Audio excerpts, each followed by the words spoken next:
Sceptres win 2-0 over the Boston Fleet in Boston for the Fleet's first home loss of the season, which I didn't realize, but yeah, they haven't lost in the state of Massachusetts, and I gotta say, by the end of this game, my heart was beating fast enough to power a Lamborghini.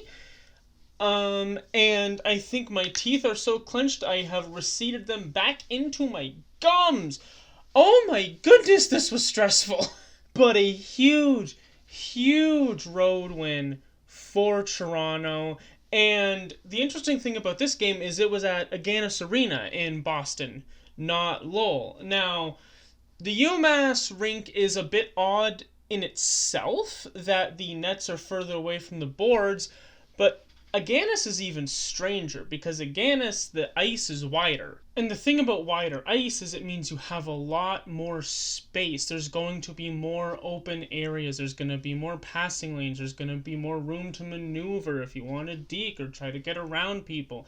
Agganis also has the benches on opposite sides of the ice. They are not next to each other, which means the dreaded long change in the second period is way less of a factor because the bench is approximately equidistant on both sides. And the interesting thing, though, with that in this game is it doesn't really benefit or serve either team very well. But getting into it, honestly, there's not a whole lot to get into.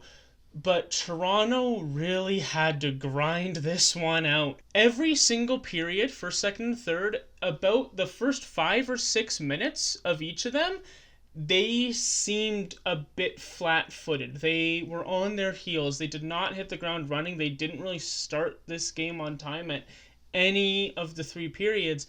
But 2 minutes into the first period, Toronto already gets a power play. And Toronto's power play has not been anything to write home about for the entire season, but it's a good opportunity early. Toronto's power play overall, it looked fine. Just like I said last game in the 2 chances they had, yeah, maybe they didn't score on it, but it actually looked decent, except for a fumble of the puck leading to a Shea Maloney breakaway that Kirk stood very tall on, and they were able to keep the game even at 0 on their own power play. They had a couple of good shots, couple of good chances. Frankel stood tall. Boston was getting in a lot of passing lanes. Toronto only had, I believe, 1 shot on that, and from then on, it was a lot of Boston. It was a lot of Boston for the next 5-ish minutes or so. And oh my goodness. Toronto did a really good job, though, even with the bigger ice having to spread themselves out a bit more. They were getting in passing lanes. They were breaking things up. They were putting their body in front of everything. I really want to commend the Sceptres this game because they're generally not necessarily a physical team. I think they're physical when they have to be, especially their leadership group between Turnbull and Monroe. Fast is always kind of rough, but Turnbull and Monroe seem to really turn it up when they want to invigorate their lineup, when they want to spark some life. They start laying the body. But I think overall Toronto was not one of the super duper physical teams in the league across their entire roster. But Boston is. Boston, that's the way they play. They're a rough physical team, and Toronto was able to match that. Even if it wasn't just a straight-up hit, they were rubbing people out along the boards all game. They were playing the body instead of necessarily the puck or the stick if a player was on a rush to get those chances away. They were just pushing against their body, and it was really good to see Toronto adapt to the kind of game Boston was playing without sacrificing their own game to it. They needed to know they couldn't let Boston have the physicality advantage, because if they were just going to let themselves get run over, Boston would have had this game far and away from a very early point. But Toronto was able to keep up with them physically, and in being able to have that playing field be level, they could then use their game to get around Boston's game. But the first period, each team would get a power play opportunity, nothing would come of any of it. Kirk made some great saves. Frankel made some great saves. You know the drill. I really want to say, right? And Kirk has been amazing for the Sceptres this season, right? This is her second straight shutout. I feel like she's not getting the recognition. I think partially because Toronto's team as a whole hasn't necessarily been the best this year. They've been a different team coming out of the Olympic break, for sure. But in the early season, Toronto was very lackluster, and they were flip-flopping the goalie starts, right? Was it Truly or was it Kirk? Going into any given game, you really didn't know. It didn't become Kirk's game until it was either right before or right after the Olympic break that Ryan kept just throwing Kirk out there game after game after game. Whereas every other goalie, you know, the big names, the Frankels, the Debiens, the Phillipses, they were defined starter, Mashmeyer. They were defined, this is the starter, and she is great. Kirk has really come onto the scene and very quietly put together a solid season for Toronto. Every single game she has played in this season, she has kept them in. Every single game they've won with her in the net, she has been a huge factor. Second period starts with Boston having 3/4 of a power play because Malte took a cross-checking penalty at the end of the first. She got caught a little flat-footed and tried to play the body like I mentioned, but played it with her stick instead of her own body. And win, bam, boom, you can't do that. Couple great saves from Kirk. Couple great defensive plays from Toronto. I really want to mention, and I think I said it last game as well, and it was just very, very noticeable this game with how much time was spent in Toronto's zone. I'm going to say the first 6 minutes of the second period was Boston pouring on the offense. Toronto could not get out of their own zone, not for any meaningful length of time. And oh my goodness, their defense just looked so much better.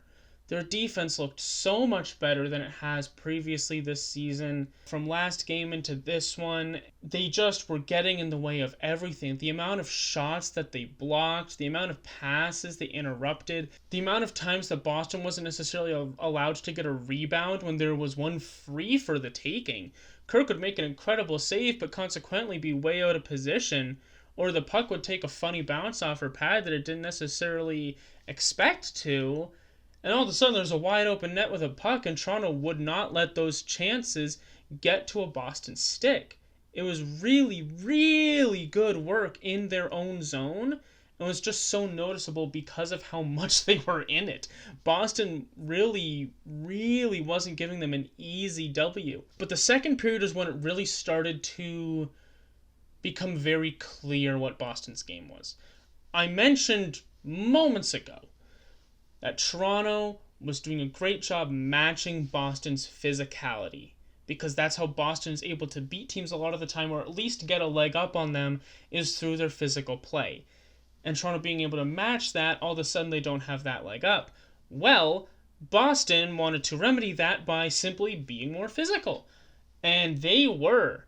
It got rough. It got really rough. And there was a lot of scrums after whistles. There was a lot of, pushing and shoving and punching and cross-checking and all sorts. So much so that at 9.5 minutes into the second, Shelton and Huber got coincidental minors because they were hacking and whacking at each other during the play. And in the middle of it, in the defensive zone, they just, you give each other a little tap, a little whack, just to kind of piss the other person off, but they weren't letting go and just kept escalating, and Huber wouldn't let her rest, and Shelton wouldn't let her rest, and I'm surprised Shelton won. I thought it was going to be Van Weeren based on the aftermath. But both teams, once that whistle blew, they all converged, and that was the tone of the game for the rest of the time. Boston was just kept trying to up the physicality level, and Toronto just kept matching them on it. But we get into the third period, still 0-0. On Sunday against Seattle, Toronto scored like 4 minutes into the game. So I'm sitting there and I'm kind of expecting more goals to come throughout the game because it's 4 minutes in. It's like, okay, yeah, it's the start of a hockey game. And then it kept not coming and not coming and not coming. And then you get halfway into the third and you're like, okay, we really got to keep it tight here. That was how I felt this entire game. Because if the first period gets shut out, still bagels on the board, you think, okay, wow, great goalie duel, great defense. I was thinking this is a heavy defensive game. And then the second period comes and both teams have some really good chances. Both goalies make some great saves. Both teams have power play opportunities that look good, but neither team capitalizes. You still go into the third 0-0. And once you get into the third 0-0, you start thinking, oh, the next goal might win the game. And you really don't want that to be on your team. I was stressing. And it's the same story as the first and the second. Boston, first 5, 6, 7 minutes even of the period, just hammering Toronto. Just hammering them.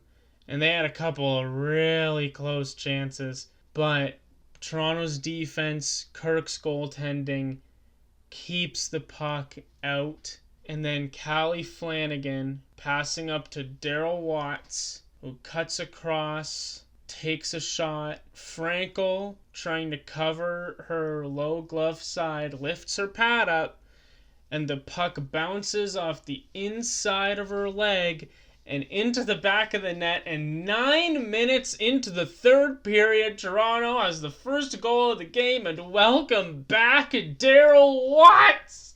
Oh boy, thank God you're healthy, Watts. Thank God. Beautiful goal, beautiful shot, great play. Toronto's up 1-0, and now Boston is upset. Turnbull did take a penalty like 20 seconds later. And Turnbull's just getting over-enthusiastic. She doesn't want Boston to get this puck. Battling behind the net, just wraps both arms around the Boston player. Like, you can't do that, Blair. She goes to the box. Big loss because that's a big penalty killer for Toronto. That's your leader. But they kill it off. Not even like a minute after they kill off that power play, Connors took another penalty. Toronto got the lead and then gave Boston 2 just magnificent chances to tie the game up. 2 consecutive penalties, but they're not able to. And the last 3-ish minutes of the game, Toronto's being able to put the pressure on Boston. Boston can't get Frankel out. Finally, they get it down. They get a chance. Frankel comes out of the net. Toronto's playing their D. They get the puck. Turnbull fires it down from her own blue line. Dead center. 2-0 for the Sceptres. First loss for Boston in Boston. What a game. There's often not much to break down in these low-scoring games. Sometimes they're not particularly exciting. Sometimes they're low-shooting and not a whole lot happens. It's just a lot of transitioning and not a whole lot of anything else. But this game was crazy. This game was a goalie duel for the ages. This was Toronto showing that their defensive woes have been solved. Like, I think if they can do what they did this game, which is also what they did last game, they have it covered. Like, they have it figured out. They'll be fine. They just need to stick to this. It's working beautifully. And they pointed out in the broadcast that Toronto has had a point in every single game they've played since coming off the Olympic break. And I've been hard on them a little bit because, yes, 2 of those were overtime losses. And they are still a point, but they're games that it felt like they had an opportunity to win. A point's a point, and they do matter. And now, yes, Toronto's played more games than anybody else, but they are firmly in a playoff spot. They're not in a tiebreaker. They're not matched with anybody else. They are in 4th place. And that's so big for them. That's such a big thing considering how the season started. But 3 points, you can climb a lot, and they are in a playoff spot now, and they just need to keep going how they're going. This was a good game to watch. Troy Ryan addressed in the first period on a rinkside interview with the arena host that their passing was a little sloppy, and I agree. And I think, honestly, that might just be because of the rink. The larger ice surface can screw with you. It can mess up your timings a little bit. And if they're not used to it, especially even the players that went to the Olympics, that ice wasn't the big size. Actually, it was a little bit smaller than they're used to playing on. So who knows how long it's been since they've played on the wider, larger ice. But it's been a while. So it doesn't surprise me that they were maybe a little bit messy to get going. Obviously, that's not a habit you want to make, and I'm hoping I'm right that it's just the ice and that the next game they play, they'll be fine. Because other than those slow starts, other than those, first quarter of each period being completely dominated and dictated by Boston, this game was fantastic by them. It was damn near perfect. And I love seeing them play this way. It seems like they have their confidence back. Kirk has kept them in these. Give her bagels, give her donuts, give her anything that's vaguely shaped like a zero. She has been outstanding for this team, especially since the Olympic break. And I think her confidence gives the team's confidence, and the team's confidence helps them win games. That is it for this one. Thank you very much for watching. Click like if you enjoyed it, and subscribe if you want more. They are in a playoff spot.